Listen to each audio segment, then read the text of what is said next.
The force greatest eternal God के पिछले episode में हमने देखा सभी डिसिपल रियलम वॉर्स में हिस्सा लेने के लिए हेवंस एलिसियम की तरफ निकलते हैं। टियानमिंग अपने अलावा 2 और प्राइम डिसिपल से मिलता है, जिनमें से एक डिसिपल का नाम युनफेंग होता है एंड दूसरे का नाम लिंगहाओ। लिंगहाओ ज्यादा एनर्जेटिक नहीं होता, जिसे देखकर टियानमिंग उसे कहता है, तुम तो मुकाबले के शुरू होने से पहले ही हार मान रहे हो। लिंगहाओ टियानमिंग से कहता है, मैं ऐसे बात इसीलिए कर रहा हूँ क्योंकि इसका एक रीजन है। साल में एक बार हमें हमेशा हेवंस एलिसियम से बेइज्जत होना पड़ता है। ताइवी डिसिपल्स की सारी जनरेशन बुरी तरीके से हारती और बेइज्जत होती है, यहाँ तक कि उनकी शान भी पूरी तरीके से गायब हो जाती है। हेवंस एलिसियम के होते हम ग्रैंड ओरिएंट स्वॉर्ड को कैसे ले सकते हैं? जितने भी हम पार्टिसिपेट कर रहे हैं हमारी बेइज्जती होगी, यहाँ तक कि वो इस बार पिछली बार से ज्यादा क्रूरता दिखाएंगे। पास्ट में सेक्ट के बीच की बैटल से टाई डिसिपल्स ज्यादातर तो मारे जाते थे और जो भी बचते थे वो प्रैक्टिस करने की हिम्मत ही खो देते थे। लेकिन इस बार हमारे साथ युआन शेंडू था, जो कि हेवनली व्हील रियलम पर था और उसके पास सोल बर्निंग बुक भी थी। हमारी उससे थोड़ी उम्मीदें लगी हुई थी, लेकिन अब युआन शेंडू मारा जा चुका है, इसीलिए हमारी उम्मीदें भी उसके साथ खत्म हो चुकी हैं। लिंगहाओ की बात सुनकर शेंगवान युनफेंग कहता है, तो तुम ये चाहते हो कि युआन शेंडू अभी भी हमारे साथ आए? लिंगहाओ कहता है, नहीं, मैं इस चीज के बारे में बात नहीं कर रहा हूँ। मुझे बस ऐसा लगता है कि सेक्ट के भविष्य को एक बच्चे पर डाल देना बच्चों का खेल है। लिंगहाओ की बात सुनकर टियानमिंग शांत नहीं रहता। वो कहता है, अगर तुम नहीं कर सकते हो तो इसका मतलब ये नहीं होता कि बाकी भी नहीं कर सकते। लिंगहाओ कहता है, मैं ये चीज आगे चलकर देखूंगा। अब तभी प्राइम डिसिपल शेंगवान युनफेंग टियानमिंग से कहते हैं, ओ हाँ टियानमिंग, क्या तुमने दूसरे सेक्ट जो कि इस बैटल में पार्टिसिपेट कर रहे हैं उनके बारे में इंफॉर्मेशन पढ़ी? टियानमिंग कहता है, हाँ, मैंने उन सभी के बारे में पढ़ा है। 7 एलिसियन चिल्ड्रन और बाकी के 3 सेक्ट्स के बारे में जो कि इस इंटरसेक्ट वॉर में पार्टिसिपेट करने वाले हैं, मैं उन सभी के बारे में जानता हूँ। युनफेंग टियानमिंग से कहते हैं, जो अभी करंट ईस्टर्न एम्परर रियलम है उसमें 1st रैंक पर हेवंस एलिसियम आता है और 5th रैंक पर हमारा ग्रैंड ओरिएंट सेक्ट। दूसरे नंबर पे जो सेक्ट है वो है साउथ स्काई सेक्ट। ये सेक्ट ली सेक्रेट क्लैन की दोस्त है। अब क्योंकि 10 साल पहले हेवंस एलिसियम और साउथ स्काई सेक्ट के बीच में एक जंग हुई थी, तब से हेवंस एलिसियम और साउथ स्काई सेक्ट जो हैं वो अलग अलग हो गए और दुश्मन बन गए। ये सुनकर टियानमिंग कहता है, ऐसा लगता है कि साउथ स्काई सेक्ट और ग्रैंड ओरिएंट सेक्ट के बीच का संबंध इतना भी खराब नहीं है। युनफेंग कहता है, तुमने बिल्कुल सही कहा। अगर साउथ स्काई सेक्ट अभी हमारे साथ नहीं होता तो हेवंस एलिसियम कब की हम पर हमला करके हमें दबा चुकी होती। टियानमिंग पूछता है, आखिर साउथ स्काई सेक्ट जो है वो हमारे सेक्ट की क्यों मदद कर रही है? क्या लीसेंट क्लैन के जो एंसेस्टर है उनका इनसे कुछ लेना देना है? युनफेंग कहता है, ऐसा इसीलिए है क्योंकि जिस व्यक्ति ने साउथ स्काई सेक्ट को ढूंढा था उसका नाम वीशेंग यूयिन था, जो कि लीसेंट क्लैन के फर्स्ट एंसेस्टर ली शेनशाओ की वाइफ थी। कहा जाता है वो दोनों एक दूसरे से अलग इसीलिए हो गए थे क्योंकि उनकी पर्सनालिटीज एक दूसरे से अलग थी। अलग होने के बाद दोनों अपने अपने रास्तों पर निकल गए, जहाँ पर एक ने ग्रैंड ओरिएंट सेक्ट को ढूंढा और दूसरे ने साउथ स्काई सेक्ट को। हालांकि वो लोग अलग हो गए थे, लेकिन तब भी वो दोस्त थे। उस समय पर फर्स्ट एंसेस्टर के एक लड़का और एक लड़की थी, जिसमें से लड़की को वीशेंग यूयिन ने संभाला। और एक और बात थी, जो फर्स्ट एंसेस्टर की बेटी थी उसके हाथ पर कोई भी बेन रिंग नहीं थी, इसीलिए साउथ स्काई सेक्ट की जो ब्लड लाइन है उनमें से किसी के पास भी बेन रिंग्स नहीं है। लेकिन बावजूद इसके वो अभी भी ली क्लैन से ब्लड रिलेटेड हैं। टियानमिंग ये सुनकर कहता है, ऐसा लगता है कि जो वीशेंग क्लैन है वो काफी ज्यादा रेयर है। क्या वो ईस्टर्न एम्परर रियलम से है? युनफेंग कहता है, नहीं, ऐसा नहीं है। कहा जाता है कि वीशेंग यूयिन जो है वो फर्स्ट एंसेस्टर से एंशिएंट गॉड रियलम में मिली थी और वहाँ से वो उनका पीछा करते करते ईस्ट एम्परर रियलम में आ गई। टियानमिंग पूछता है कि आखिर ये एंशिएंट गॉड रियलम क्या है? इस चीज का जवाब देते हुए युनफेंग कहते हैं कि ईस्टर्न एम्परर रियलम जो है वो एक ऐसा टाउन है जो कि एंशिएंट गॉड रियलम से कनेक्टेड है। एंशिएंट गॉड रियलम में रूल्स और गवर्नमेंट है और जो सैक्रेड हेवन पैलेस के एम्परर है वो ईस्टर्न एम्परर रियलम के गवर्नर हैं। ये सब बातें सुनकर टियानमिंग शॉक्ड हो जाता है एंड खुद से कहता है, मैं तो हमेशा से सिर्फ यही सोचता था कि एंशिएंट गॉड रियलम एक सीक्रेट दुनिया है, लेकिन मैंने ये नहीं सोचा था कि ईस्टर्न एम्परर रियलम जो है वो एंशिएंट गॉड रियलम का एक पार्ट है। यूनफेंग टियानमिंग से कहते हैं जो एंशिएंट गॉड रियलम है वो एक एंशिएंट डायनेस्टी है जिन्हें की गॉड रियलम जो कि गॉड्स को पैदा करती है उसके नाम से जाना जाता है। इसीलिए ईस्टर्न एम्परर रियलम जैसी जगह को रूल करना एक अजीब बात नहीं है। जो एंशिएंट डायनेस्टी की हिस्ट्री है वो ईस्टर्न एम्परर रियलम से भी ज्यादा पुरानी है। ये सुनकर टियानमिंग कहता है मैं समझ गया। फेंग्यून टियानमिंग से कहते हैं तुम्हें एंशिएंट गॉड रियलम के बारे में सोचने की जरूरत नहीं है। जब तुम सेंट रियलम में पहुंचोगे तो तुम्हें एंशिएंट गॉड रियलम में जाने का मौका मिलेगा। टियानमिंग कहता है मैं समझ गया शेंगुआन ब्रदर, क्या तुम मुझे ग्रैंड ओरिएंट स्वॉर्ड और प्राइम टावर के बारे में और बता सकते हो? यूनफेंग कहते हैं ये दोनों दिव्य चीजें जो हैं उनके बारे में कहा जाता है कि इन्हें भगवान ने बनाया है। जब first ancestor ancient God realm में थे तो जो एंशिएंट गॉड रियलम के उस समय के राजा थे उन्होंने ईस्ट एम्परर रियलम को गार्ड करने के लिए इन जैसी दिव्य और शक्तिशाली चीजों को फर्स्ट एंसेस्टर को दिया। जो ग्रैंड ओरिएंट स्वॉर्ड है उसे एम्परर स्वॉर्ड के नाम से भी जाना जाता है और जो प्राइम टावर है उसे टावर ऑफ इमॉर्टैलिटी के नाम से भी जाना जाता है। इन दोनों चीजों में दिव्य शक्तियां हैं, लेकिन ईस्टर्न एम्परर रियलम की इंटायर हिस्ट्री में कोई भी सिवाय फर्स्ट एंसेस्टर के इन दोनों चीजों की ट्रू पावर को नहीं निकाल पाया और इस्तेमाल कर पाया। फर्स्ट एंसेस्टर सिर्फ वो इकलौते आदमी थे जिन्होंने की प्राइम टावर और ग्रैंड ओरिएंट स्वॉर्ड की ट्रू पावर को बाहर निकाला और इस्तेमाल किया, और इसीलिए फर्स्ट एंसेस्टर की डेथ के बाद जो प्राइम टावर था उसे हॉली माउंटेन पर रख दिया गया जो कि ग्रैंड ओरिएंट सेक्ट में है, और वहां पर रहकर वो ऑरा को मेंटेन कर सके और सेम टाइम पर एक हॉली प्लेस बन पाए ग्रैंड ओरिएंट सेक्ट के डिसिपल्स की ट्रेनिंग के लिए। प्राइम टावर को कोई भी नहीं ले सकता सिवाय उस पावर के जो कि ग्रैंड ओरिएंट सेक्ट को खत्म कर दे और ग्रैंड ओरिएंट सेक्रेड माउंटेन को हथिया ले। अब अगर ग्रैंड ओरिएंट स्वॉर्ड की बात की जाए तो उसे generation to generation grand Orient sect के एम्परर के द्वारा पास डाउन किया गया, लेकिन पिछले 1000 साल से ली सेंट क्लैन की पावर जो है वो काफी ज्यादा कम हो गई, जिसकी वजह से उन्होंने ग्रैंड ओरिएंट स्वॉर्ड को गवा दिया और उनके गवाने के बाद उसे साउथ स्काई सेक्ट ने ले लिया। उसके कुछ समय बाद हेवन एलिसियम खड़ा उठा और उसने साउथ स्काई सेक्ट से ग्रैंड ओरिएंट स्वॉर्ड ले ली। जो ग्रैंड ओरिएंट स्वॉर्ड है वो एक दिव्य चीज है जिसे कि एंशिएंट गॉड रियलम के एम्परर ने फर्स्ट एंसेस्टर को दिया। ये चीज दूसरों के लेने के लायक नहीं है। दूसरे सेक्ट्स को पता लगा कि ली सेंट क्लैन जो है वो अब इतना शक्तिशाली नहीं रहा है पहले जैसे। वो लोग ये भी जानते थे कि वो ईस्टर्न एम्परर रियलम को इतनी आसानी से हथिया नहीं सकते, इसीलिए उन्होंने एक तरीका ढूंढा। ये सुन टियानमिंग कहता है उस तरीके से तुम्हारा मतलब है सेक्ट्स के बीच की बैटल है ना? यूनफेंग कहते हैं हाँ, तुमने बिल्कुल सही कहा। अगर हेवन एलिसियम को एंशिएंट गॉड रियलम का डर नहीं होता तो वो ग्रैंड ओरिएंट स्वॉर्ड को कभी भी किसी को नहीं लेने देते और ना ही तब किसी को फाइट करने की जरूरत पड़ती। इस चीज को सुनकर टियानमिंग कहता है मैं पहले ही सोच रहा था कि अगर हेवन एलिसियम इतना ज्यादा शक्तिशाली है तो उन्हें इंटरसेक्ट बैटल को रखने की क्या जरूरत है, लेकिन अब ऐसा लगता है कि वो ये सब एंशिएंट गॉड रियलम के डर की वजह से करते हैं। अब तभी घाओ लिंग घाओ कहता है सिर्फ यही नहीं, पिछले 1000 साल से ग्रैंड ओरिएंट सेक्ट कभी ग्रैंड ओरिएंट स्वॉर्ड को ले ही नहीं पाया। ना केवल ये, टाई डिसिपल्स की हर जनरेशन इन बैटल में हुई चोटों की वजह से काफी ज्यादा इंजर्ड होकर ही घर वापस लौटते थे। यहाँ तक कि उन्हें मेंटल डिसऑर्डर्स तक भी हुए। कुछ को मेंटल डिसऑर्डर तो कुछ ने अपनी कल्टीवेशन ही गायब करवा ली। 1000 साल में लगभग 100 जनरेशन है टाई डिसिपल्स की। इन सभी ने अपनी सम्मान खोया है, अपने दिमाग खोए हैं, यहाँ तक कि दूसरों से बेइज्जत हुए हैं। वो बिल्कुल गुमशुदा कुत्तों की तरह हैं। लिंगाओ की ये बातें सुनकर टियानमिंग खुद से कहता है अब मुझे समझ में आया कि ये पहले ऐसे क्यों बात कर रहा था। दूसरों से 1000 साल तक बेइज्जत होना पहले ही काफी ज्यादा दर्दनाक है।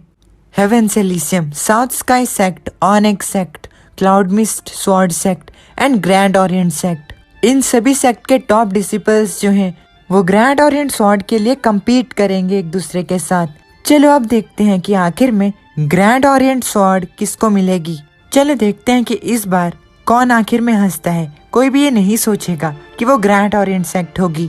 अब तभी एल्डर फैंक्यून कहते हैं जो सेक्ट के बीच की बैटल होती है वो हेवंस एलिसियम में होती है। रूल्स के अकॉर्डिंग हेवंस एलिसियन से 7 एलिसियन चिल्ड्रन और बाकी 4 अदर ग्रेट सेक्ट से 7 अलग अलग लोग आकर इंटरसेक्ट बैटल में लड़ते हैं। लेकिन इस बार 4 ग्रेट सेक्ट से 15 लोग हैं जो कि इस बैटल में पार्टिसिपेट करने वाले हैं।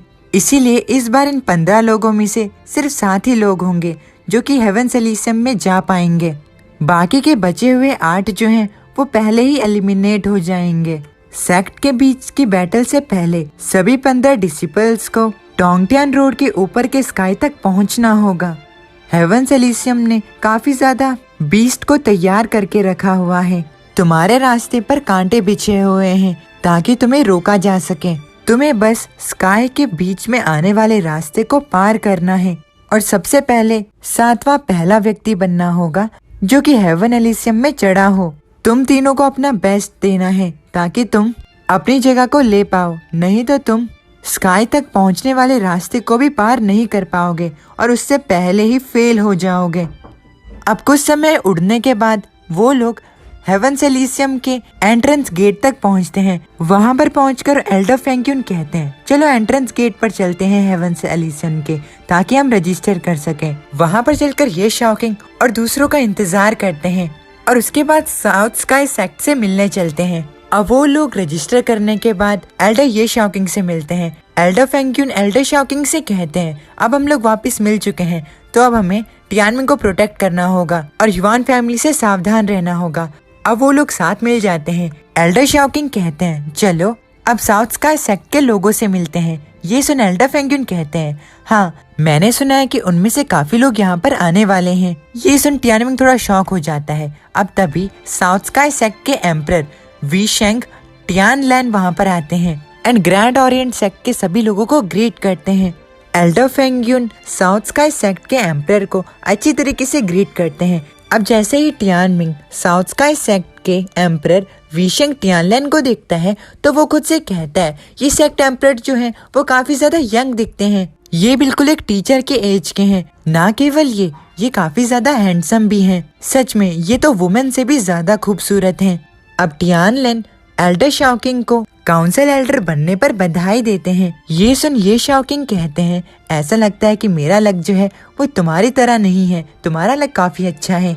अब एम्परर टियानलैन अपनी बेटी रुओसू को आगे बुलाकर सभी को ग्रीट करने के लिए कहते हैं। उनकी बेटी उनका कहा हुआ मानती है, वो आगे आती है और ग्रैंड ओरिएंट सेक्ट से आए हुए सभी मास्टर्स और ब्रदर्स को अच्छी तरीके से ग्रीट करती है। रुओसू को इतना ज्यादा खूबसूरत देख टियानमिन खुद से कहता है आखिर साउथ स्काई सेक्ट के लोग जो हैं वो क्या खाते हैं।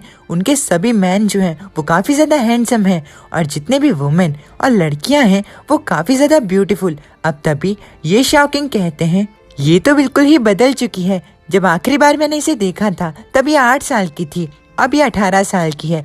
ये तो बिल्कुल एक देवी की तरह लग रही है जो कि आसमानों से उतर कर आई हो। सच में मुझे काफी ज्यादा जलन हो रही है। यहाँ तक कि एम्परर टियानलैन मुझे तो आपसे भी जलन हो रही है। आपने इस उम्र में एक फैमिली स्टार्ट कर ली और अभी तक मैं तो सिंगल ही हूँ। एम्परर टियानलैन कहते हैं मेरी बेटी के अलावा साउथ स्काई सेक्ट से 3 और डिसिपल हैं जो कि इस इंटरसेक्ट बैटल में पार्टिसिपेट करने वाले हैं। दूसरा डिसिपल जो पार्टिसिपेट करने वाला है वो है वी शेंग क्विंगलुआन। क्विंगलुआन ग्रैंड ओरिएंट सेक्ट से आए हुए लोगों को अच्छी तरीके से ग्रीट करता है। अब तीसरा डिसिपल जो होता है वो होता है बाई टाइजुन जो कि ग्रैंड ओरिएंट सेक्ट को अच्छी तरीके से ग्रीट नहीं करता। चौथा नंबर पे आता है शी मैंगलिन और ये व्यक्ति भी ग्रैंड ओरिएंट सेक्ट से आए हुए लोगों को ग्रीट नहीं करता है। अब तभी एल्डर ये शॉकिंग अपने सभी डिसिपल से कहते हैं तुम तीनों मेरी बात सुनो, तुम्हें इन डिसिपल्स के साथ अपनी अच्छी तरीके से बनानी है और एक दूसरे के साथ अच्छी तरीके से बात करनी है। अब जैसे ही एम्परर टियानलैन युवान शेंडू को वहाँ पर नहीं देखते तो वो काफी ज्यादा शॉक्ड हो जाते हैं एंड वो ये शॉकिंग से कहते हैं आखिर युवान शेंडू कहाँ है। शेंग टियानलैन ये शॉकिंग से पूछते हैं आखिर युवान टाइजी के बेटे का क्या हुआ। मैंने सुना था वो हेवन विल रियलम पे पहुंच चुका है, आखिर वो क्यों नहीं आया। और इस बार तो युवान फैमिली से कोई भी नहीं आया, ऐसा क्यों है। ये शॉकिंग इसका जवाब देते हुए कहते हैं ये कॉम्प्लिकेटेड बात है, मैं तुम्हें इसके बारे में बाद में बताऊंगा। हालांकि हमारे डिसिपल्स जो हैं वो काफी कम हैं, लेकिन इतना पता है कि ये सेक्ट के बीच की बैटल के लिए काफी हैं। अपने मास्टर की बात सुनकर वो तीनों प्राइम डिसिपल शांत रहते हैं। अब तभी वहाँ पर साउथ स्काई सेक्ट के फर्स्ट एल्डर कियू यू आते हैं एंड एल्डर ये शॉकिंग से कहते हैं, एल्डर ये लगता है कि आप जानबूझकर ग्रैंड ओरिएंट सेक्ट की बेइज्जती करवाना चाहते हैं। आपको ये भी पता है कि इस बार एक एलिमिनेशन राउंड होने वाला है, जो कि है टोंगटियान की सीढ़ियों पर चढ़कर आसमान तक पहुंचना। ये इतना भी आसान नहीं होने वाला है। युवान टाइजी का बेटा यहाँ पर नहीं है, लेकिन मैंने ऐसा क्यों सुना था कि युवान टाइजी का बेटा जो है वो ग्रैंड ओरिएंट स्वॉर्ड को जीतने के लिए इस वॉर में पार्टिसिपेट करने वाला है। एल्डर ये शॉकिंग इस बात को जवाब देते हुए कहते हैं, ऐसा इसीलिए है क्योंकि मेरा डिसिपल ली टियानमिंग जो है, जो कि ली वुडी का बेटा है, उसने युवान शेंडू को मार दिया है। इसीलिए युवान टाइजी ने जो बर्निंग बुक अपने बेटे के लिए तैयार करके रखी थी इस बैटल के लिए, वो अब किसी काम की नहीं है। ये शॉकिंग टियानमिंग के पास जाते हैं एंड टियानमिंग को दिखाते हुए सबको कहते हैं, ये बच्चा जो है वो मेरा डिसिपल ली टियानमिंग है। ली टियानमिंग सभी को हाय कहता है। साउथ स्काई सेक्ट के एम्परर टियानलेन टियानमिंग को देखकर थोड़े हैरान हो जाते हैं एंड वो ये शॉकिंग से कहते हैं, ये शॉकिंग, ये तो अभी भी यूनिटी रियलम में है। आखिर कोई यूनिटी रियलम में होकर हेवनली विल रियलम की किसी डिसिपल को कैसे हरा सकता है? तुम जरूर मजाक कर रहे हो। ये सुन ये शॉकिंग कहते हैं, मुझे पता है कि ये बात सुनने में एक मजाक लगती है, लेकिन क्या हो अगर मैं कहूँ कि टियानमिंग के पास 5 बेन रिंग्स हैं। इस बात को सुनकर पूरा साउथ स्काई सेक्ट हिल जाता है। साउथ स्काई सेक्ट के लोग हैरान होकर टियानमिंग को देखने लगते हैं एंड ये शॉकिंग से पूछते हैं, क्या ये चीज सच है? अब तभी एल्डर फेंग्यून कहते हैं, हाँ ये चीज बिल्कुल सच है। मेरे पास इस बारे में एक राय है। मैं आप सबको वो बताता हूँ जो मैंने देखा है। अब कुछ समय बाद एल्डर फेंग्यून साउथ स्काई सेक्ट के लोगों को वो सारी बातें बता देते हैं जो कि अभी तक हुई थी। टियानमिंग के बारे में ये सारी बातें सुनकर एम्परर टियानलेन काफी ज्यादा अमेज्ड हो जाते हैं एंड कहते हैं, ये काफी ज्यादा शानदार है। इसका मतलब ये हुआ कि हेवनली विल रियलम में ना होने के बाद भी टियानमिंग की स्ट्रेंथ जो है वो किसी हेवनली विल रियलम के डिसिपल के बराबर है। एल्डर ये शॉकिंग कहते हैं, हाँ यही बात है, शायद ये तुम्हारे सभी स्टूडेंट से भी ज्यादा स्ट्रॉन्गर है। एम्परर टियानलेन कहते हैं, ये काफी ज्यादा शानदार लगता है, लेकिन जो कुछ भी अभी तुमने कहा है मुझे अभी भी पूरी उस बात पर विश्वास नहीं है। मैं टियानमिंग की परफॉर्मेंस को इंटरसेक्ट बैटल में देखूंगा। अब तभी वहाँ पर साउथ स्काई सेक्ट के फर्स्ट एल्डर कियो यी आते हैं एंड टियानमिंग के पास जाकर उसे कहते हैं, मुझे याद है जिसके पास 5 ट्रिबुलेशन रीइंकार्नेशन की बॉडी होती है उसके पास बेन रिंग्स भी होते हैं। क्या तुम मुझे अपनी बेन रिंग्स दिखा सकते हो? ये सुनकर टियानमिंग कहता है, नहीं मैं ये नहीं करना चाहता। टियानमिंग के चेहरे पे थोड़ी चिंता होती है। वो खुद से कहता है, ऐसा इसीलिए है क्योंकि मेरी बेन रिंग्स जो हैं वो बदल चुकी हैं। मेरी सारी बेन रिंग्स बदल कर एक शब्द बन चुकी हैं। मुझे भी नहीं पता कि ऐसा क्यों हुआ, इसीलिए अभी के लिए अच्छा यही है कि मैं इन्हें अपनी बेन रिंग्स ना दिखाऊं। कियो ये बात सुनकर कहते हैं, क्या तुम मुझे अपनी बेन रिंग्स नहीं दिखाना चाहते? क्या तुम डर रहे हो क्योंकि ये सब झूठ है? अरे नहीं, मैंने तो तुम्हारी सारी बातों पर विश्वास कर लिया था। जो स्टोरी मैंने अभी तुम्हारे बारे में सुनी मुझे लगा वो सब सच होगा। कियो की बात सुनकर एम्परर टियानलेन कहते हैं, अपने मुंह संभाल कर बात करो एल्डर। अपने एम्परर के सामने कियो को झुकना पड़ता है, वो शांत हो जाता है। एम्परर टियानलेन कहते हैं, ये बात बोलने की जरूरत नहीं, मुझे शियाओकिंग पर विश्वास है। हमें बस इंतजार करना है और देखना है कि टियानमिंग की स्ट्रेंथ कैसी है। टोंगटियान की सीढ़ियों को चढ़ने वाला ये टेस्ट, इसमें जो बाकी के 2 सेक्ट हैं वो हेवंस एलिसियन के फॉलोअर्स हैं। वो लोग जरूर एक दूसरे की मदद करेंगे। मुझे डर इस चीज का है कि अगर उनके सारे डिसिपल्स एक साथ मिल जाएं तो वो 7 प्लेसेस में से सभी प्लेसेस अपने डिसिपल्स को दिला देंगे और इस कारण की वजह से हम हेवंस पैलेस में एंटर नहीं कर पाएंगे क्योंकि सारे जगह को वो लोग ले लेंगे और हमारे डिसिपल्स के लिए कोई जगह नहीं बचेगी। ये शॉकिंग कहते हैं, इस मामले में हमारे सातों डिसिपल्स जो हैं उन्हें एक दूसरे को अच्छे से जान लेना चाहिए और एक दूसरे का ध्यान रखना चाहिए। ये सुन टियानलेन कहते हैं, हाँ मैंने भी बिल्कुल यही सोचा है। इन सातों को पहले एक दूसरे को अच्छी तरीके से जानना होगा। अपने मास्टर्स एंड एल्डर्स की बात मानते हुए वो सभी डिसिपल्स जो कि इस टेस्ट में पार्टिसिपेट करने वाले थे वो एक दूसरे से हाथ मिलाते हैं। साउथ स्काई सेक्ट के एम्परर कहते हैं, चलो ये सब तो हो गया, अब यहाँ पर खड़े नहीं रहते हैं और ऊपर जाकर खाना खाते हैं। इस तरीके से तुम लोग एक दूसरे से खुलकर बात कर पाओगे। सभी लोग टियानलिन की बात मानते हैं और ऊपर जाकर खाना खाने लगते हैं। वो सभी लोग एक दूसरे के साथ टेबल्स में बैठ जाते हैं। टियानमिंग के साथ वीशिंग क्विंगलुआन बैठा होता है जो कि रुओसू का बड़ा भाई होता है। वो टियानमिंग के साथ बात करता है एंड टियानमिंग से कहता है, ब्रदर ऐसा लगता है कि तुम ग्रैंड ओरिएंट सेक्ट के यंग मास्टर हो। जो फर्स्ट एंसेस्टर थे ली फैमिली के, वो हमारे भी एंसेस्टर हैं। हमारे वीशेंग फैमिली ट्री में फर्स्ट एंसेस्टर की स्टोरी भी है। टियानमिंग कहता है, मैंने फर्स्ट एंसेस्टर की स्टोरी के बारे में थोड़ा ही सुना है। टियानमिंग खुद से कहता है, जो वीशिंग फैमिली के ब्रदर्स एंड सिस्टर्स हैं वो काफी ज्यादा चीयरफुल एंड फ्रेंडली हैं। अगर ये दोनों भाई बहन किसी भी मुसीबत में पड़ जाएंगे तो मैं इनकी मदद करूंगा। लेकिन ऐसा लगता है कि जो बाकी के 2 डिसिपल्स हैं वो इस अलायंस से खुश नहीं हैं। उन लोगों ने अभी तक हमसे अच्छी तरीके से बात भी नहीं की। ऐसा लगता है साउथ स्काई सेक्ट के ज्यादातर लोग जो हैं वो ग्रैंड ओरिएंट सेक्ट को काफी ज्यादा कमजोर समझते हैं और वो कॉपरेशन के बारे में भी कंप्लेन कर रहे हैं। हमारे ये जो अलायंस है वो सिर्फ एक एग्रीमेंट है वीशिंग टियानलिन और मास्टर ये शाओकिंग के बीच में। ये पूरे साउथ स्काई सेक्ट को नहीं दिखाता है। अब तभी साउथ स्काई सेक्ट का डिसिपल बाई टाइजुन रुओसू से कहता है, सिस्टर रुओसू, मैंने सुना था कि आपकी मदर जो है वो क्लाउड मिस्ट स्वॉर्ड सेक्ट के लोगों से कांटेक्ट कर सकती है। आफ्टर ऑल आपकी मदर जो है वो क्लाउड मिस्ट स्वॉर्ड सेक्ट से ही है। वो सीकोंग फैमिली की वारिस है ना? अब तभी शी मैंगलिन कहता है, टाइजुन ने बिल्कुल सही कहा, हमें तुम्हारी मॉम की आइडेंटिटी को यूज करके क्लाउड मिस्ट स्वॉर्ड सेक्ट के लोगों के साथ अच्छे रिलेशन बनाने चाहिए ताकि जब हम उनसे मिले और हार जाएं तो आखिर में वो हम पर थोड़ा सा रहम दिखाएं। लिंगाओ इस बात को सुनकर कहता है, लेकिन जो क्लाउड मिस्ट स्वॉर्ड सेक्ट है वो तो हेवंस एलिसियम की दोस्त हैं और उनके फॉलोवर्स भी।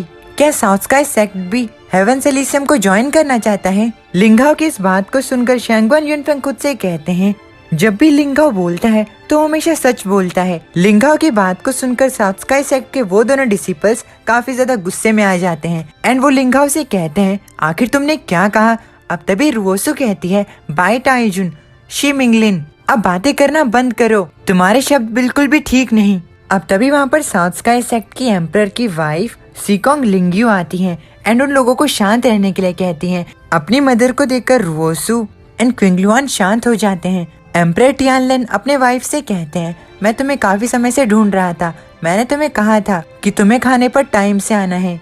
अपने पति की बात सुनकर लिंग्यू कहती है, मैं क्लाउड मिस्ट स्वॉर्ड सेक्ट के सीकोंग जियानशेंग से मिलने गई थी। वो हमारे साथ अलायंस बनाने के लिए तैयार हो चुके हैं, इसीलिए मैंने उन्हें यहाँ पर इनवाइट किया है। अपनी वाइफ की बात सुनकर एम्परर टियानलिन काफी ज्यादा गुस्से में आ जाते हैं एंड कहते हैं, आखिर तुम ये क्या बकवास कर रही हो? लिंग्यू अपने हस्बैंड से कहती है, आखिर तुम मुझ पर क्यों चिल्ला रहे हो? ये सब मैंने हमारे साउथ स्काई सेक्ट की भलाई के लिए किया है। तभी एल्डर ये शॉकिंग कहते हैं, टियानलिन शांत हो जाओ, मैडम को अच्छी तरीके से डिटेल में एक्सप्लेन करने दो। इन सभी चीजों को देखकर टियानमिंग खुद से कहता है, मैंने ये बिल्कुल भी नहीं सोचा था। एम्परर टियानलिन एंड उनकी वाइफ के बीच के सोचने का डिफरेंस काफी ज्यादा है। उन दोनों के अलग अलग ओपिनियंस हैं। हालांकि एम्परर टियानलिन हमारे साथ अलायंस बनाना चाहते हैं, लेकिन ये बात बताने की भी जरूरत नहीं है कि जो बाकी के एल्डर्स हैं साउथ स्काई सेक्ट से एंड उनकी जो वाइफ है उनके कुछ दूसरे ही विचार हैं। ऐसा लगता है कि जो फाइनल डिसीजन है वो एम्परर टियानलिन के वाइफ के हाथों में है। एम्परर टियानलिन ग्रैंड ओरिएंट सेक्ट के लोगों से माफी मांगते हैं। उनको ये सब कहता देख ये शॉकिंग कहते हैं, अरे कोई बात नहीं, चलो बच्चों को डिसाइड करने दो कि उन्हें क्या करना है, वैसे भी ये उनका कंपटीशन है। अब तभी क्विंगलुआन अपने फादर से कहते हैं, डैड आप चिंता मत कीजिए, मैं एंड रुओसू आपके साथ हैं। अब तभी वहाँ पर क्लाउड मिस्ट सेक्ट का एम्परर सीकोंग जियानशेंग आता है एंड कहता है, लगता है पहले से यहाँ पर काफी ज्यादा लोग हैं। सीकोंग जियानशेंग को देखकर ये शॉकिंग अपने मन में कहते हैं, आखिर सीकोंग जियानशेंग यहाँ पर क्यों आया है? जियानशेंग को देखकर एम्परर टियानलिन कहते हैं, मैं यहाँ पर अपने ग्रैंड ओरिएंट सेक्ट के एक पुराने दोस्त से बात कर रहा हूँ। आप लोग यहाँ पर बिन बुलाए आ गए हैं, लेकिन क्योंकि आप दूर से आए हैं तो कोई बात नहीं, आप हमारे साथ मिलकर यहाँ पर बैठकर एक दूसरे के साथ बात कर सकते हैं। ये सुनकर जियानशेंग कहता है, इस चीज की कोई जरूरत नहीं, मैं ग्रैंड ओरिएंट सेक्ट के साथ खाना नहीं खा सकता। वैसे भी एम्परर टियानलिन आपने एक चीज गलत कही, हम यहाँ पर बिना बुलाए नहीं आए हैं। अब क्योंकि हमारी सीकोंग फैमिली की वारिस है आपकी वाइफ, तो उन्होंने ही हमें यहाँ पर बुलाया था, लेकिन अब ऐसा लगता है कि हमें रिजेक्ट कर दिया गया है। जियानशिंग की बात सुनकर लिंग्यू कहती है, टियानलेन तुम्हें इस चीज के बारे में ध्यान से सोचना होगा, ये रुओसो एंड किंगलुआन के लिए है। अब तभी लिंग्यू अचानक से कहती है, इसी के साथ मैं आप सभी से माफी मांगना चाहती हूँ। मैं चाहती हूँ कि हम ग्रैंड ओरिएंट सेक्ट के साथ अपना रिश्ता खत्म करें और क्लाउड मिस्ट सेक्ट के साथ मिलकर काम करें। मुझे उम्मीद है कि आपको इस चीज से कोई प्रॉब्लम नहीं होगी। लिंग्यू एंड उनसे कहती है, अभी भी ज्यादा देर नहीं हुई है, क्लाउड मिस्ट स्वॉर्ड सेक्ट से माफी मांगो और ग्रैंड ओरिएंट सेक्ट से अपने नाते तोड़ दो। मैंने इसके लिए काफी ज्यादा मेहनत की है, प्लीज इस अपॉर्चुनिटी को ऐसे मत जाने दो। ये सुनकर एम्परर टियानलेन को गुस्सा आ जाता है। वो टेबल पर जोर से हाथ मारते हैं एंड कहते हैं, बहुत हुआ लिंग्यू, वापस जाओ। और हाँ, क्लाउड मिस्ट स्वॉर्ड सेक्ट के लोगों, तुम भी यहाँ से जा सकते हो। टियानलेन को ये सब कहता देख क्लाउड मिस्ट सेक्ट के एम्परर कहते हैं, टियानलेन तुम इंतजार करो और देखो। जियानशिंग पीछे मुड़ता है एंड अपने साथियों को भी वहाँ से निकलने के लिए कहता है, लेकिन तभी उसका पोता उससे कहता है, ग्रैंडपा थोड़ा इंतजार कीजिए। जियानशिंग के ग्रैंडसन को देखकर टियानमिंग कहता है, मैंने इसके बारे में पढ़ा है, ये सीकोंग टियानचन है, क्लाउड स्वॉर्ड स्कूल का फर्स्ट डिसिपल।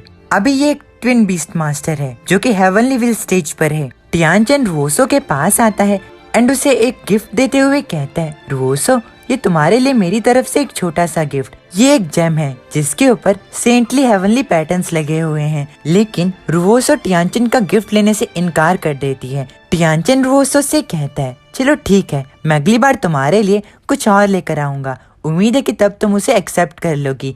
ये सुन रुओसो कहती है, इस चीज की कोई जरूरत नहीं, मुझे गिफ्ट्स भेजना बंद करो। अब तभी टियानचन के ग्रैंडफादर उसे वापस बुलाते हैं। अपने ग्रैंडफादर की आवाज सुनकर टियानचन उनके पास जाता है। टियानचन के ग्रैंडफादर उसे कहते हैं, आखिर तुम्हें किस चीज की जल्दी है, बाद में चलकर उसे तुम्हारा ही होना है। ये सुन टियानचन कहता है, जैसा आप कहें ग्रैंडफादर। टियानमिंग रुओसो को देखता है। रुओसो थोड़ी गुस्से में होती है। अब तभी एल्डर शाओकिंग टियानलेन से कहते हैं, ब्रदर वीशेंग मैं आपसे बाद में करूंगा, अब हमें यहाँ से जाना चाहिए। टियानलेन अभी तक जो कुछ भी हुआ उसके लिए ये शाओकिंग एंड ग्रैंड ओरिएंट सेक्ट से माफी मांगते हैं। तभी एल्डर फेंग्युन कहते हैं, कोई बात नहीं, अभी भी हमारी अलायंस जो है वो बरकरार है, अभी के लिए हमें वापस जाना चाहिए और कल के टेस्ट के लिए तैयारी करनी चाहिए। अब तभी पीछे से लिंघाओ कहता है, अलायंस के बरकरार होने के बावजूद भी मुझे इस चीज का डर है कि ये लोग हमें धोखा ना दे दें। लिंघाओ की बात सुनकर एल्डर फेंग्युन उसे मुक्का मारते हैं एंड कहते हैं, बेवकूफ, क्या तुम अपना मुंह कुछ समय के लिए बंद रख सकते हो।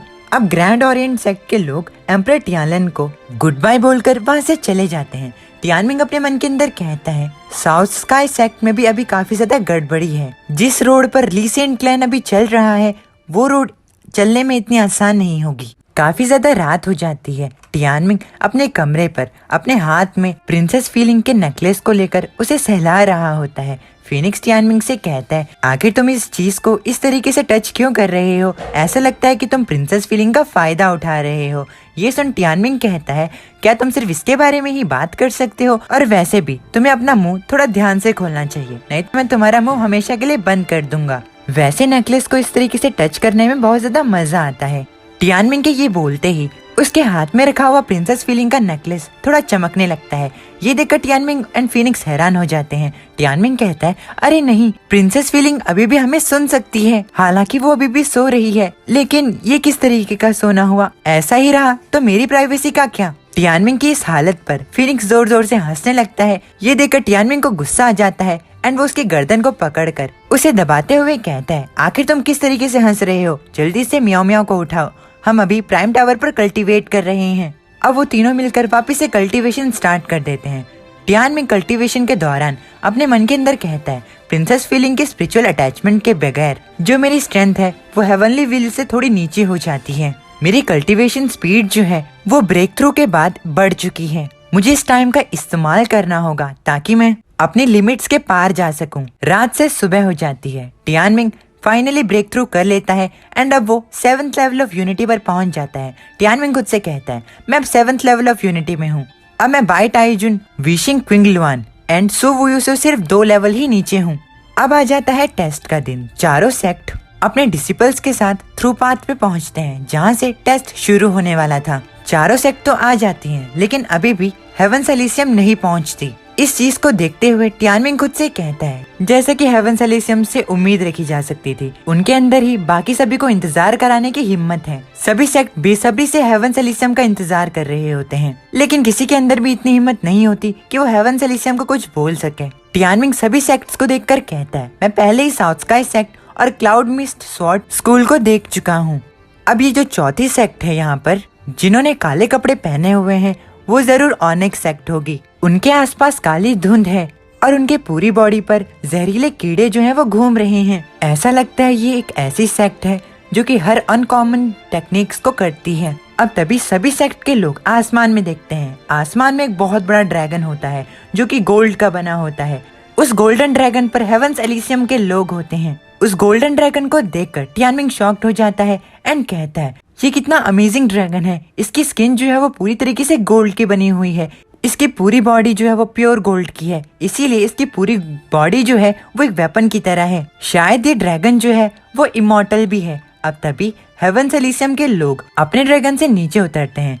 अब ईस्ट कार्डिनल किंग जिनका नाम जुन डोंगयाओ होता है वो आगे आते हैं एंड सभी सेक्ट से कहते हैं, इन 4 ग्रेट सेक्ट से आए हुए मेरे दोस्तों, हेवेंस एलिसियम में तुम्हारा स्वागत है। आशा करता हूँ कि आपके बेस्ट डिसिपल्स का यहाँ पर अच्छा एक्सपीरियंस रहा हो। डोंगयाओ को ये सब कहता देख क्लाउड मिस्ट सेक्ट के एम्परर डोंगयाओ की तारीफ करने लगते हैं। अब ऑनिक्स सेक्ट के लोग भी डोंगयाओ को ग्रीट करते हुए कहते हैं, कार्डिनल किंग, फॉर्मेलिटीज की कोई जरूरत नहीं है, चलिए अब शुरू करते हैं। हमें उम्मीद है कि इस बार की रियलम वॉर्स में कोई सस्पेंस नहीं होगा। ये सुन डोंगयाओ कहता है, Onyx Emperor, Onyx Empress and brother Sikong, आप लोगों से मिले हुए काफी समय हो गया, लेकिन जल्दी किस चीज की है, पहले इन यंग डिसिपल्स को एक दूसरे से मिलने दीजिए। Dongyao Onyx Sect and Cloud Mist Sect को तो अच्छी तरीके से ग्रीट कर देता है, लेकिन वो साउथ स्काई सेक्ट और ग्रैंड ओरिएंट सेक्ट को ग्रीट नहीं करता। ये देख टियानमिंग खुद से कहता है, तो ये लोग ग्रैंड ओरिएंट सेक्ट और साउथ स्काई सेक्ट को अलग कर रहे हैं। अब Dongyao Cloud Mist Sect and Onyx Sect के सभी लोगों को अपने साथ अपने ड्रैगन पर बैठने के लिए कहते हैं। इस बार भी वो grand Orient sect and south Sky Sect को नहीं बुलाते। उन लोगों को आगे जाता देख एल्डर फेंग्युन कहते हैं, हम भी तुम्हारे साथ जा रहे हैं। फेंग्युन की बात सुनकर डोंगयाओ पीछे मुड़ता है एंड कहता है, तुम लोग टियानलेन एंड फेंग्युन, किसने कहा कि तुम्हें मैंने बुलाया है अपने साथ? आखिर तुम हमें किस लिए फॉलो कर रहे हो? सच में तुम लोग काफी ज्यादा बेशरम हो। डोंगयाओ को ये सब कहता देख साउथ स्काई सेक्ट के एम्परर टियानलेन कहते हैं, आखिर तुम्हारा इससे क्या मतलब है? South Sky sect and Onyx sect हंसने लगते हैं। डोंगयाओ कहता है, नहीं, मेरा कुछ मतलब नहीं है, बस बात ये है कि हेवेंस एलिसियम में तुम्हारे लिए कोई जगह नहीं। तुम वो लोग हो जो कि काफी सालों से ग्रैंड रियलम वॉर्स में लूजर्स को भेज रहे हो। तुम्हारे जैसे लोग तो इस टेस्ट को भी पार नहीं कर पाएंगे। हमारे पास तुम जैसे लोगों के लिए कोई जगह नहीं है। South Sky sect and Grand Orient sect, तुम लोगों को बस माउंटेन का चक्कर लगा लेना चाहिए और वापस लौट जाना चाहिए। इस चीज को अपना टास्क मानो और इसे कंप्लीट करके निकल जाओ। ये सब कहकर डोंगयाओ क्लाउड मिस्ट सेक्ट और ऑनिक्स सेक्ट के साथ अपने ड्रैगन पर बैठकर टोंगटान माउंटेन के स्काई पर निकल जाते हैं। डोंगयाओ की इस हरकत को देखकर टियानमिंग खुद से कहता है, देखो तो इसने सभी के सामने कैसा घमंड दिखाया है। जैसा कि हेवेंस एलिसियम से मैंने एक्सपेक्ट किया, को वहीं पर छोड़कर बाकी 2 सेक्ट के साथ टोंगटान माउंटेन की तरफ निकल जाता है। ये देख टियानमिंग कहता है, तो उसने हमें ऐसे ही छोड़ दिया, वो हमें टोटली इग्नोर करके चला गया। एल्डर यीशाओ किंग टियानलेन से कहते हैं, डोंगयाओ तो बहुत ज्यादा ही बेशरम हो चुका है, इसीलिए अब इस चीज की भी हैरानी नहीं होती कि वो अब पहले जितना टैलेंटेड नहीं है। वो बचपन में काफी ज्यादा टैलेंटेड था। वैसे टियानलेन, क्या तुम्हारी स्ट्रेंथ उसके बराबर हो गई है? टियानलेन कहते हैं, अगर मेरी स्ट्रेंथ उसके बराबर भी हो गई, तब भी जिस तरीके से उसने मुझे तब बेइज्जत किया था, उसने मेरे अंदर की शान को खत्म कर दिया है। ये सुन शाओकिंग कहते हैं, लेकिन अब हम क्या कर सकते हैं? अब हमें सिर्फ अपने डिसिपल्स पर भरोसा रखना होगा और उन पर उम्मीद करनी होगी कि वो ही हमारी शान और इज्जत को वापस लाएंगे। यही लोग एलिसियम चिल्ड्रन को दया की भीख मंगवाएंगे। ये शाओकिंग की बात सुनकर कियू कहता है, ये शाओकिंग, जरा अपने पीछे अपने तीनों डिसिपल को देखो। तुम्हें सपना देखना बंद करना चाहिए और रियलिटी को एक्सेप्ट कर लेना चाहिए। ये सुन ये शाओकिंग कहते हैं, लगता है कि तुम्हें गलत साबित होना पसंद है। देखना, तुम्हें अपने घुटने टेकने होंगे। वैसे कितनी खराब बात है, अपने घुटनों पर होकर बात करना काफी ज्यादा दर्दनाक होता होगा। ये सुनकर क्वियू गुस्से में आ जाता है एंड कहता है अपने घुटने कौन टेकेगा। दोनों के बीच की गर्मा गर्मी को देखकर एम्परर टियानलेन कहते हैं झगड़ा करना बंद करो। अब क्योंकि उन्होंने हमारा स्वागत नहीं किया तो हमें ही अपने डिसिपल्स को डायरेक्टली थ्रू पाथ पर भेजना होगा। हम यहाँ पर इंतजार करेंगे। एल्डर फ्रैंक्यून कहते हैं लगता है अब हमारे पास कोई और रास्ता नहीं बचा है। अब तभी टियानमिंग एल्डर शाओकिंग से कहता है मास्टर, मैं आपसे पूछना चाहता हूँ, अगर हम थ्रू पाथ को पास करके रियलम वॉर्स में पार्टिसिपेट कर भी लेते हैं तो आपका क्या होगा? ये तो गलत होगा, है ना? एल्डर शाओकिंग कहते हैं तुम हमारे बारे में चिंता मत करो। अगर तुम तीनों में से एक टॉप 7 में हुआ तो उन्हें यहाँ नीचे आकर हमें अपने साथ ऊपर लेकर जाना होगा। जो थ्रू पाथ है वो रियलम वॉर्स के पार्टिसिपेंट्स को दिखाता है, लेकिन असल बात ये है कि ये रियलम वॉर्स का पार्ट नहीं है, इसीलिए डोंगियाओ ने ऐसा किया। लेकिन अगर तुम रियलम वॉर्स के पार्टिसिपेंट बन जाते हो तो रियलम वॉर्स में हर सेक्ट से किसी न किसी को अपने डिसिपल्स को देखने के लिए होना चाहिए। ये एक रूल की तरह है। अगर किसी भी सेक्ट का कोई एल्डर रियलम वॉर्स को देखने के लिए प्रेजेंट नहीं होता है तो बैटल भी शुरू नहीं होगी। अब क्योंकि हेवंस एलिसियम के पास ही ग्रैंड ओरिएंट स्वॉर्ड है तो रियलम वॉर्स जो है उसे टाइम पर ही शुरू होना होगा। अगर वो डिले हो जाती है तो जो थियोक्रेसी ऑफ एंशिएंट्स हैं वो परेशानी खड़ी कर देंगे। ये सुन टियानमिंग कहता है अब मैं समझा। एल्डर शाओकिंग टियानमिंग के कंधे पर हाथ रखते हैं एंड उसके करीब आकर उसे कहते हैं एक और चीज है जिसमें मुझे तुम्हारी मदद चाहिए। विशिंग टियानलेन जो है वो मेरा दोस्त है, चाहे बात थ्रू पाथ की हो या रियलम वॉर्स की। जब तक उसके बच्चे पार्टिसिपेट कर रहे हैं तब तक मैं चाहता हूँ कि तुम उनका ध्यान रखो और उन्हें हर हालात से प्रोटेक्ट करो। अगर तुम ऐसा करोगे तो इससे हमें आगे चलकर फायदा होगा। क्या तुम्हें समझा?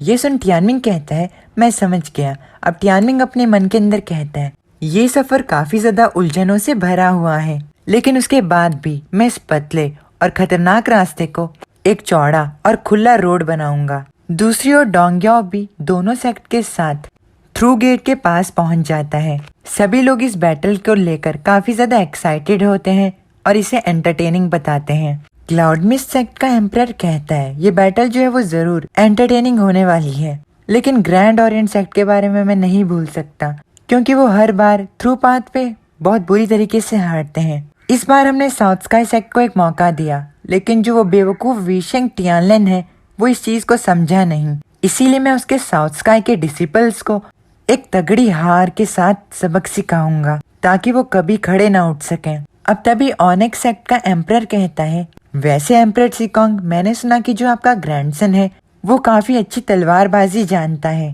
वो काफी ज्यादा टैलेंटेड है। अपने ग्रैंडसन की तारीफ सुनते हुए एम्परर सिकोंग जियानशिंग कहता है टियानचेन सिर्फ अभी एक शौकिया है। हालांकि मैंने सुना है कि जो आपके दोनों ग्रैंडसन हैं वो हेवनली व्हील पर हैं। सच में वो काफी टैलेंटेड हैं। अपने ग्रैंडफादर को ये सब कहता देख टियानचेन कहता है ग्रैंडपा, आप हमारी कुछ ज्यादा ही तारीफ कर रहे हैं। हम बच्चे जो हैं, आखिर हमारा एलिसियन चिल्ड्रन से कैसा कोई कंपैरिजन। जो 7 एलिसियन चिल्ड्रन हैं वो सच में हमारे रियलम की असली शान है। उनका भविष्य काफी ज्यादा अच्छा है। टियानचेन की बात पर बाकी सारे डिसिपल्स हामी भरते हैं। ये बात सुनकर डोंगियाओ कहता है उनकी इतनी भी तारीफ मत करो। उन 7 में से सिर्फ यूलिंग लोंग और टियानी जो है वो ही तारीफ के हकदार हैं। डोंगियाओ अपने डिसिपल्स की तरफ देखकर कहता है क्यों, तुम क्यों नहीं अपने बारे में बताते? बाकी 5 डिसिपल्स जो होते हैं वो अपना मुंह नीचा कर लेते हैं, लेकिन टियानी जो होता है वो अपने फादर से कहता है फादर, लेकिन अभी भी मुझे काफी सीखना है। टियानी डोंगियाओ का बेटा होता है। टियानी अपने फादर से कहता है अगर टैलेंट की बात की जाए तो यूलिंग लोंग जो है वो मुझसे भी काफी ज्यादा खतरनाक है। इस चीज में कोई शक नहीं कि वो सबसे ज्यादा शक्तिशाली है। डोंगियाओ कहता है हाँ, ये बात तो मानी होगी कि यूलिंग लोंग जो है वो स्ट्रेंथ के मामले में तुमसे काफी ज्यादा आगे हैं। वैसे अब समय हो चुका है कि 15 डिसिपल्स थ्रू गेट के अंदर जाएं। आखिर यूलिंग लोंग कहाँ पर है? अपने फादर की बात सुनकर टियानी जवाब देता है वो अंकल के साथ गई है। उन्होंने कहा कि वो रियलम वॉर्स के शुरू होने से पहले वापस आ जाएंगे। इस बात को सुनकर डोंगियाओ थोड़ा नाराज हो जाता है एंड वो कहता है वो नियानकिंग के साथ गई है। ये नियानकिंग हमेशा परेशानी खड़ी करता रहता है। तुम्हारे ग्रैंडफादर जो हैं, क्या उन्हें इस चीज की चिंता नहीं है कि ये चीज यूलिंग लोंग के कल्टीवेशन में बाधा डाल रही है? टियानी ये कहता है डैड, लेकिन अगर अंकल के टैलेंट एंड कल्टीवेशन की बात की जाए तो इससे यूलिंग लॉन्ग को ही फायदा होगा। वैसे भी जो अंकल हैं वो पिछले 1000 साल में हेवन एलिसियम के सबसे ज्यादा टैलेंटेड आदमी हैं। वो एक कल्टीवेशन जीनियस हैं। इस चीज से सिर्फ यूलिंग लॉन्ग को ही फायदा होगा। आप इस चीज के बारे में चिंता मत कीजिए। वैसे भी अगर यूलिंग लॉन्ग वापस नहीं लौटती है तब भी इन चारों सेक्ट में से किसी को भी ग्रैंड ओरिएंट स्वॉर्ड को देखने का मौका तक नहीं मिलेगा। मैं इस चीज का ध्यान रखूंगा कि उन्हें उनके सेक्ट में वापस लौटने से पहले काफी ज्यादा भुगतान करना हो। अपने बेटे की बात से डोंग्याओ संतुष्ट होता है, इसीलिए वो ज्यादा कुछ नहीं कहता। उस जगह पर हेवन एलिसियम के इंस्पेक्टर्स भी होते हैं, यानी कि सोंग यीशुई, जिन यीशुआन एंड लिंग यीशेन। जैसे ही ये तीनों अपने किंग डोंग्याओ की बात सुनते हैं तो वो कहते हैं, अगर हम यूलिंग लॉन्ग की मदद नहीं कर रहे होते तो जो हमारी औकात है वो तो यहाँ पर खड़े होकर इस मुकाबले को देखने की भी नहीं है। अब तभी क्लाउड मिस्ट सेक्ट के एम्परर सीकोंग जियानशिंग कहते हैं, वैसे तुम्हें क्या लगता है जो चारों सेक्ट से आए हुए डिसिपल्स हैं यहाँ पर, जो खुद को सबसे जीनियस बताते हैं, वो यूलिंग लॉन्ग के साथ कंपेयर करने के लायक भी हैं? ये सभी डिसिपल्स यहाँ पर ग्रैंड ओरिएंट स्वॉर्ड को लेने के लिए आए हैं। उन्हें सच में नहीं पता कि उनकी जिंदगियों के लिए सबसे ज्यादा बढ़िया क्या है। क्लाउड मिस्ट सेक्ट का एम्परर इस बात को कहकर ये साबित कर देता है कि वो कितना ज्यादा गिरा हुआ है। अब डोंग्याओ सभी डिसिपल से कहता है, अब चलो थ्रू गेट के अंदर जाओ, चलो देखते हैं कि थ्रू गेट से आखिर में कौन बाहर निकल कर आएगा। सभी डिसिपल्स थ्रू गेट के अंदर जाते हैं। अब तभी टियानमिंग, जो कि एक अलग सी जगह पर होता है, वो खुद से कहता है, हम लोगों ने तो साथ में एंटर किया था लेकिन अब हम अलग हो चुके हैं। लगता है कि एंट्रेंस स्पॉट जो है वो एकदम रैंडम है। टियानमिंग अपने आसपास देखता है, उसे काफी ज्यादा घना जंगल दिखता है। वो कहता है, ये बिल्कुल मेरे इमेजिनेशन जैसे नहीं है, ये जगह बिल्कुल शेनयुआन बैटलफील्ड जैसी है। 4 महीने पहले मैंने हेवन एलिसियम को छोड़कर ग्रैंड ओरिएंट सेक्ट को ज्वाइन करने का फैसला किया। मैंने ये नहीं सोचा था कि मैं अभी इस जगह पर होऊंगा। अब टियानमिंग अपने सामने एक बहुत बड़े माउंटेन को देखता है जिसके ऊपर थ्रू गेट होता है। टियानमिंग कहता है, थ्रू गेट जो है वो माउंटेन के सबसे ज्यादा हाईएस्ट पॉइंट पर है। जब तक मैं थ्रू गेट से बाहर निकलूंगा तब तक सब कुछ ठीक रहेगा। अब तभी फीनिक्स समन होता है एंड टियानमिंग से कहता है, सपना देखना बंद करो, यहाँ पर कोई आ चुका है। अब तभी टियानमिंग अपने सामने शी मिंगलिन को देखता है जो कि साउथ स्काई सेक्ट से होता है। टियानमिंग शी मिंगलिन को देखकर कहता है, जाओ तुम अपने रास्ते जाओ, मैं तुम्हें ज्वाइन नहीं करना चाहता। टियानमिंग को जाता देख शी मिंगलिन टियानमिंग को रोकता है एंड कहता है, रुको, मुझे अभी भी एक चीज कंफर्म करनी है, मुझे अपनी बेन रिंग्स दिखाओ। पिछली बार जब सबने तुमसे बेन रिंग्स को दिखाने के लिए कहा था तब तुमने किसी को भी बेन रिंग्स को दिखाने की हिम्मत नहीं की। मेरे हिसाब से तुम झूठ कह रहे हो, लेकिन जो सेक्ट मास्टर्स हैं उन्होंने तुम पर विश्वास किया। सच में मैं तो इसके बारे में कुछ नहीं कह सकता। टियानमिंग कहता है, क्या हो अगर मैं तुम्हें उन्हें ना दिखाना चाहूँ तो? शी मिंगलिन कहता है, अगर ऐसी ही बात है तो मैं खुद जबरदस्ती तुम्हारे हाथ पर चेक करूंगा। टियानमिंग कहता है, अच्छा अगर ऐसी बात है तो देखते हैं कि तुम्हारे अंदर कितनी हिम्मत है। टियानमिंग अपने मन के अंदर कहता है, अरे नहीं, एक और बेवकूफ मेरा समय बर्बाद करने के लिए आ चुका है। शी मिंगलिन अपने life bound beast astral crab को बाहर समन करता है एंड टियानमिंग से कहता है, ली टियानमिंग, जिद्दी होने का कोई पॉइंट नहीं है, मुझसे लड़ने का कोई फायदा नहीं, क्योंकि आखिर में तुम हार ही जाओगे। टियानमिंग कहता है, अब जल्दी करो, मेरे समय को बर्बाद मत करो। अब तभी पेड़ के ऊपर से एक व्यक्ति इस बैटल को देखते हुए हंसता है एंड कहता है, ये तो काफी ज्यादा इंटरेस्टिंग है। ये सोचना कि ये लोग आपस में ही लड़ रहे होंगे, सच में ये लोग गवार हैं। जो व्यक्ति पेड़ के ऊपर खड़ा होता है वो क्लाउड मिस्ट स्वॉर्ड स्कूल से होता है, उसका नाम फैन वूटियान होता है। Tianming cloud Mist sword school के उस व्यक्ति से कहता है, ओह तो हमारी लड़ाई खत्म होने के बाद तुम इस चीज का फायदा उठाने वाले थे, हाँ? तो अब चलो ठीक है, मैं तुम दोनों के साथ एक दो डिसिपल्स को चैलेंज कर देता है। अब टियानमिंग कहता है, फीनिक्स, म्याओ म्याओ, चलो इसे जल्दी से खत्म करते हैं। फीनिक्स कहता है, यहाँ पर बॉस कौन है? तुम्हें मुझे ऑर्डर देने की जरूरत नहीं, और हाँ, म्याओ म्याओ अभी भी सो रहा है। अब तभी क्लाउड मिस्ट सेक्ट का वूटियान कहता है, मुझे लगा था युआन चंडू जो है वो हेवनली फील्ड पर है, आखिर वो यहाँ पर क्यों नहीं आया? ग्रैंड ओरिएंट सेक्ट ने उसकी जगह इन तीनों चीजों को यहाँ पर क्यों भेज दिया है? ये तो छोड़ो, तुम एक साथ 2 लोगों से फाइट ले रहे हो, सच में तुम बेवकूफ हो। टियानमिंग की बात सुनकर शी मिंगलिन कहता है, अरे नहीं, हमने इस बेवकूफ के साथ अलायंस भी बना ली। अब तभी फीनिक्स वूटियान पर हमला करने के लिए आगे बढ़ता है। वूटियान इस चीज को हल्के में लेते हुए कहता है, आखिर तुम इस जैसे चूजे को अपना लाइफ बाउंड बीस्ट कैसे बोल सकते हो? ये तो सच में काफी ज्यादा बोरिंग है। अब तभी टियानमिंग जेनेसिस को समन करता है एंड उसे वो टियान की तरफ फेंकते हुए कहता है जल्दी वहां पर जाओ और फाइट करो। अब तभी फिनिक्स अपने फ्लेम टाइप अटैक को इस्तेमाल करने के लिए रेडी हो जाता है। ये देखकर वो टियान हैरान हो जाता है एंड कहता है आखिर ये क्या है। अब फिनिक्स अपने फ्लेम की मदद से वो टियान पर हमला करता है, लेकिन वो टियान का लाइफ बॉन्ड बीस्ट उसे बचा लेता है। वो टियान को बचाने के चक्कर में उसके लाइफ बॉन्ड बीस्ट को काफी ज्यादा चोट आती है। वो टियान ये देखकर काफी ज्यादा गुस्से में आ जाता है एंड कहता है कमीने, तुम ये काफी ज्यादा गंदा खेल खेल रहे हो। अब जैसे वो टियान पीछे देखता है तभी उसे दिखता है कि टियानमिंग का दूसरा लाइफ बॉन्ड बीस्ट उस पर अपने पर्पल फ्लेम से हमला कर रहा है। इस बार भी वो टियान का लाइफ बॉन्ड बीस्ट बीच में आ जाता है, जिसकी वजह से वो टियान एक और बार बच जाता है। टियानमिंग कहता है तुम उससे बच गए, जैसे कि मैंने एक टॉप लेवल जीनियस से एक्सपेक्ट किया था। वो टियान काफी ज्यादा गुस्से में आ जाता है एंड अब वो जेनेसिस पर हमला करने के लिए आगे बढ़ता है। वो जेनेसिस पर हमला ही करने जा रहा होता है, तभी फिनिक्स कहता है उस बिल्ली को अकेले छोड़ दो, मैं तुम्हें दिखाता हूँ कि एक स्वॉर्ड से कैसा हमला किया जाए। अब फिनिक्स अपनी वॉइड गॉड स्वॉर्ड इंटेंट को इस्तेमाल करता है। उसकी एक स्ट्राइक को रोकने में ही वो टियान को काफी ज्यादा मुश्किल होती है। वो टियान कहता है आखिर इस मुर्गी को स्वॉर्ड टेक्निक्स कैसे आती हैं?